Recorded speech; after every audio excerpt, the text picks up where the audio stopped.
ott van még egy helyzet, és ott van a harmadik Vidi gól. Hát ezt szépen kijátszották.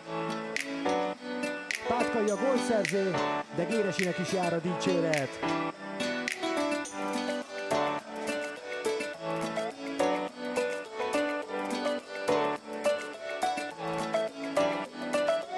Itt van Szújnics, átteszi a másik oldalra.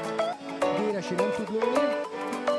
Inkább kifelé húz, visszateszi, és Pátkai... Andrić.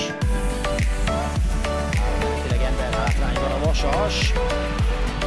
És gól hátrányban is Báldi lép ki. És megszerzi a vezetést az Újpest. Nem maradunk tehát gól nélkül. Az volt a kérdés, hogy ha lesz gól, akkor melyik lesz az egy mozzanat.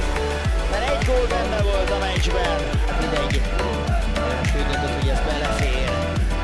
Itt a gól szépen ellövi Korcsmárral együtt. Lemaradtak róla, leveszi mellel, és Korcsmár nem tud elé kerülni, ugye? Egy jó szabadrúgás még a végén, sőt egy gól! Kosztamák is felrakta a pontot a teljesítményére. Zseniális szabadrúgással a 19 éves Kosztamák rengeteg hasznos mezőnymunkát követően gólt szerez, és egy újabb felfedezett fiatal tehetség a Honvéd csapatában. Itt van Koszta öröme, teljesen érthetően. Hát így aztán már kényelmetlen a helyzete a Diósgyőrnek. Én ezt csak olyan sablonnak mondtam, hogy már csak az a kérdés, hogy mennyi lesz a végeredmény. Tehát Sebők mindkétszer résen volt.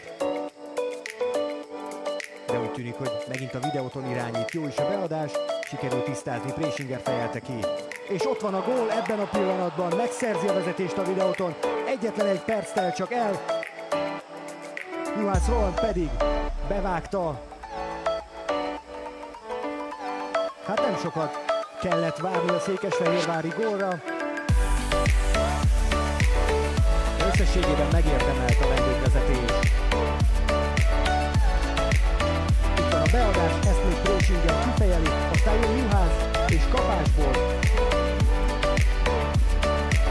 Nagy lövés és egy óriási gól! Hát ez elképesztő, talán a forduló legszebb találata. Danko Lazovic, az első gólja Vidi színekben. Kimegy az edzői stábhoz Lazovic, és hát ezért mindenki meg fogja dicsérni. Az 59. percben 2-0-ra vezet a videóton. Utódul meg Szújnics,